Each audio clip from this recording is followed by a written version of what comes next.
Okay मेरा ही second. मेरा नाम मोहम्मद अज़मतुल्लाह अबू सईद है। आपके जाले विधानसभा का रहने वाला हूँ। सिंबारा प्रखंड एक गांव है करौनी भपुरा, बहुत मशहूर मारूफ गांव, वहाँ से मेरा ताल्लुक़ है। मैं आप तक इसलिए आया हूँ कि कुछ नौजवानों की बुलाहट पर मैंने लब्बैक कहा है। बहुत मोहब्बत से इन लोगों ने हमें बार बार फ़ोन किया है। इसकी मोहब्बत जो है मुझे यहाँ खींच के ले आई। और मेरा मकसद और विज़न और मिशन क्या है, आने का जो मकसद है वो है कि हक बात और इंसाफ की बात और विकास की बात।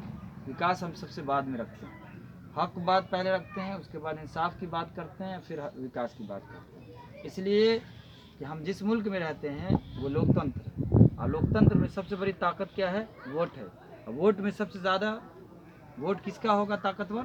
किसकी पूछ होगी? जिसकी आबादी होगी, जिसकी जनसंख्या होगी। हमारी जनसंख्या नहीं है, लेकिन हमारे नौजवान, हमारे लोग कहते हैं कि मोदी को गिरा देना, हरा देना है, उसको जो है तख्त से उतार देना है, सरकार को, भाजपा को हरा देना। लेकिन ऐसा नहीं होता है, उसके बरक्स होता है, उसके विपरीत हो रहा है कि सरकार और मजबूती से आ रही है और जो है वो ताकतवर हो रहा है। क्या वजह है?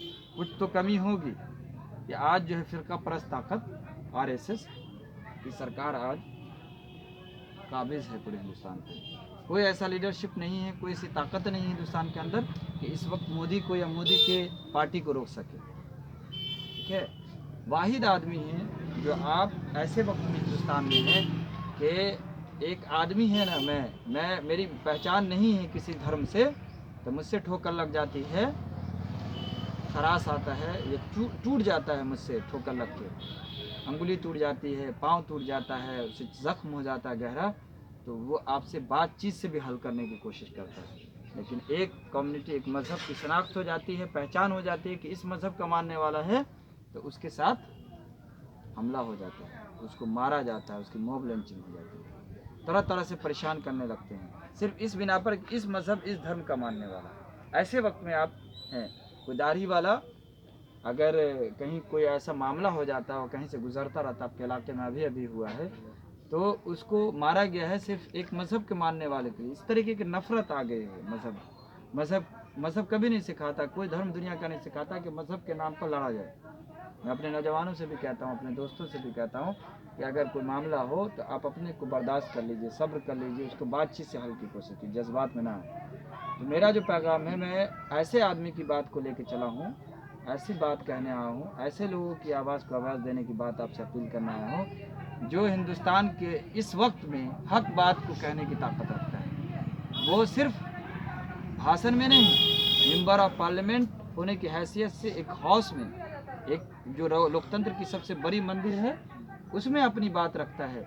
वो बता देता है आपको कि हिंदुस्तान का लोकतंत्र खतरे में है, बिल को फाड़ के। एक ऐसी ताकत, एक ऐसी सरकार जो बहुत ताकतवर है, बहुत शक्ति रखती है, ऐसी सरकार के सामने घुटना नहीं टेकता है, खामोश नहीं रहता है, वो तन्हा आपकी आवाज़ को बुलंद करता है, आपकी आवाज़ को आवाज़ देता है।